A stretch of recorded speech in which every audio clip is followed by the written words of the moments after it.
ఉపాయాలు 4 రకాలు. మంచి మాటలతో చెప్పడం ఒకటి, సామంగా కూర్చోబెట్టుకొని అయినా వస్తువులు ఇచ్చి పసివాళ్ళను బుజ్జగించి మంచి చేసుకోవడం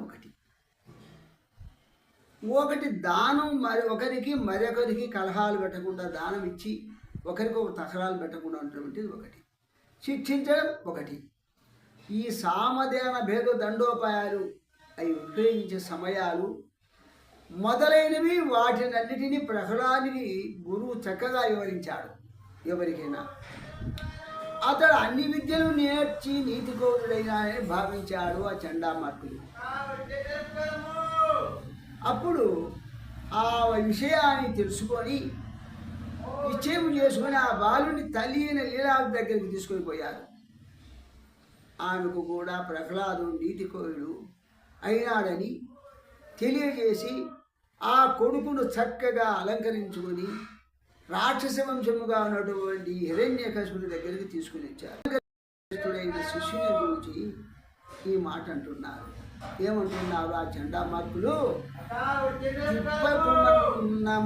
మతము దీర్ఘములైనది వర్గ పాఠముల్ తప్పకుమన్నా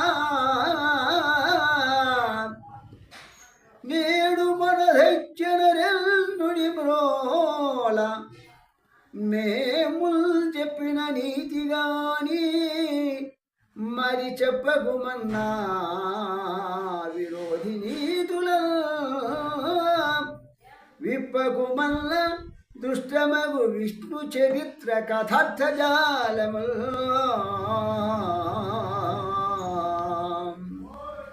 ప్రహ్లాద కుమారా, మీ తండ్రి గారి దగ్గర మేము చెప్పిందే చెప్పు, మేము చెప్పిన దానికి వ్యతిరేకంగా పలకవద్దు నాయన. ప్రహ్లాద, గొప్పవైన ధర్మము, అర్థము, కామము, శాస్త్ర విషయాలలో ప్రశ్నిస్తే జాగ్రత్తగా సరైన సమాధానం చెప్పు.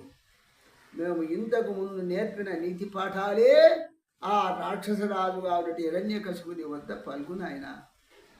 మన విరోధిగా ఉన్నటువంటి ఆ విష్ణుమూర్తి మాట మాత్రం ఎత్తవద్దు.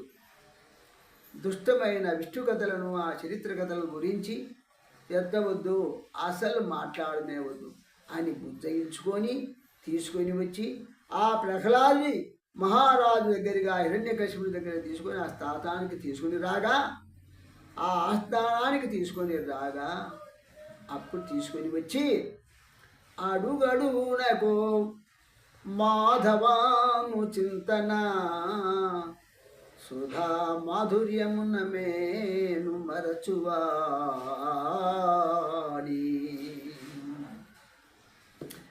అంబోజ గర్భాదు లభ్యసింపగలేని హరిభక్తి పుంభావమైన వాణి మాతృగర్భము తెచ్చి మన్నది మొదలుగా చిత్తమచ్యుతిని మీద చేర్చువాణి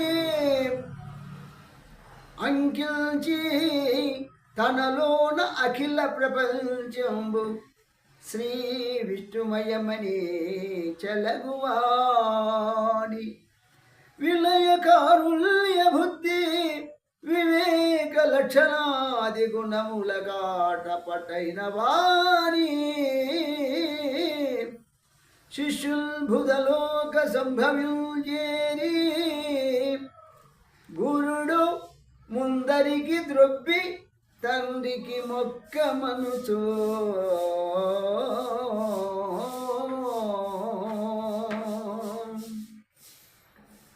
ప్రహ్లాదుడు ఎటువంటి వాడు అంటే అడుగడుగునా మాధవుణ్ణి, ఆ విష్ణునారాయణమూర్తిని ధ్యానించేవాడు.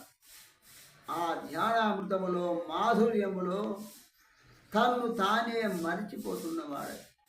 అటువంటి పోతున్న వాడిని బ్రహ్మ వంటి వారికి కూడా నేర్చుకోవడానికి అలవి గాని హరిభక్తియే తాను రూపం దాల్చినట్లుగా ఉన్నాడు ప్రహ్లాదుడు.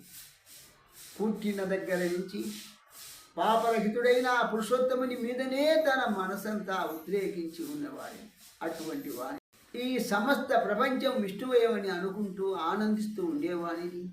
వినయం, వివేకం, సద్బుద్ధి, దయాదాక్షిణ్యాలు ఇలాంటి మంచి లక్షణాలతో నిలయంగా నిలిచి ఉన్న వాణిని, సుగుణవంతుడైన శిష్యుని గురువు మహారాజు దగ్గరికి తీసుకుని వెళ్ళి మెల్లగా శిష్యుని ముందుకు త్రోసి తండ్రికి నమస్కారం చెయ్యని చెప్పి ఏం చెప్తున్నారయా అంటే చండామార్గులు, శిక్షించితి మన్యములగు పక్షంబులు మాని నీతి పారగుడయ్యను,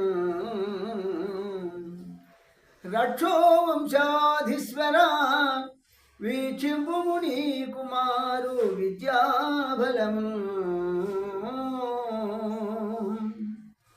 గురువు హిరణ్యకశిపుని చూచి, దానవేంద్ర, బాలునికి అన్ని విద్యలు నేర్పావయ్యా ఓ దానవేంద్ర, శత్రువుల వైపు నుంచి మనస్సు మరల్చిన వెనికి అని చెప్పి, ప్రహ్లాద కుమారుని నీతి కోవిదుని చేశాము, నీవు నీ కుమారునికి ఇంకా విద్యను పరీక్షించుకోవచ్చు ఓ హిరణ్యకశిపురాజా అంటారు అని చెప్పిన శుక్రకుమారుని యొక్క మాటలు హిరణ్యకశిపుడు విన్నారు.